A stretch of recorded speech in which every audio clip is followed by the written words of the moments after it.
Good afternoon, and welcome to today's webinar, The Cost of Healthcare, Findings from the 2015 Siegel Health Plan Cost Trends Survey. This is being presented by Simpson Consulting, and Simpson is a member of the Siegel Group. Moving on, I'd like to introduce today's speakers. We have Ed Kaplan, Senior Vice President and National Health Practice Leader for all of the Siegel Group, and Chris Calvert, who's also a Senior Vice President, and he is the Simpson Healthcare Practice Leader. So I think we're ready to begin. And I'm going to turn it over to Ed with our first slide. Okay, thank you, Guy. Welcome today, and thanks for joining our discussion today. Before we dive into the numbers, I actually want to take a step back and define what is trend. What is healthcare plan cost trend? In our survey, we define healthcare cost trend as the annual change in claim costs per member before any changes in co-pays, deductibles, plan changes, premium shifting, and even negotiating new contracts and better terms. So really the pure cost in claims per member if you do nothing to your plan that you have in place today for next year. So with that in mind, let's dive into the numbers.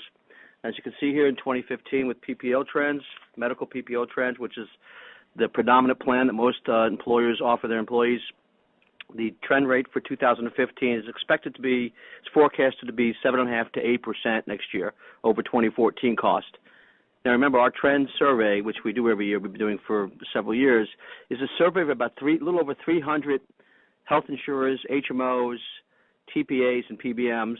So we're collecting the results of those forecasters, their underwriters, and their actuaries.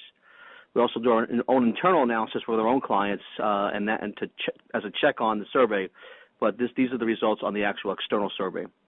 So these results, 7.5%, 8% on a per employee per year basis, are obviously significantly higher than overall CPI. CPI today came out again.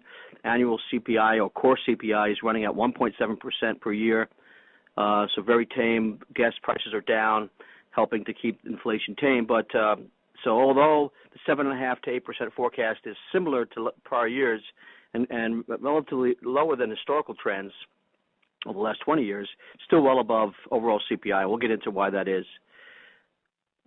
Switching to prescription drug trend, you can see the drug trend is actually expected to creep up to about 9%. That number, we did this survey in the summer, that number probably is a little bit low at this point. That might even be 10 or 11% on an annual basis.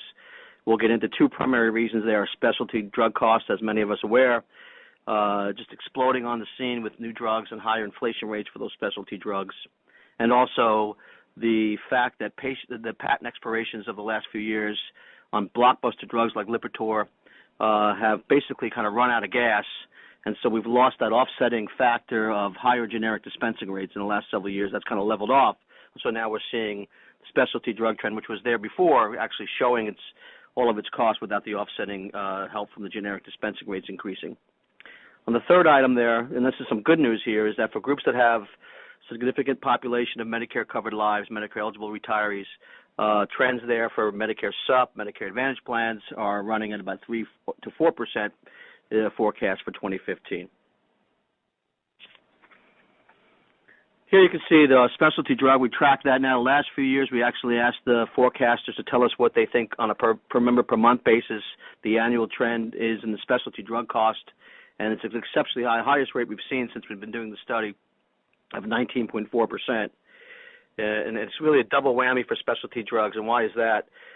The price inflation for the same drug year over year is running at a double-digit pace. Plus, the specialty drugs now represents about 25% of all RX expenses for a typical plan sponsor. So more people taking more specialty drugs than ever before, even though it's still a very small percentage, maybe 1 to 1.5% of your population. And those particular drugs are some of the new drugs are twice as costly as the drugs they replace, such as Sovaldi. We'll get into that a little more in a moment.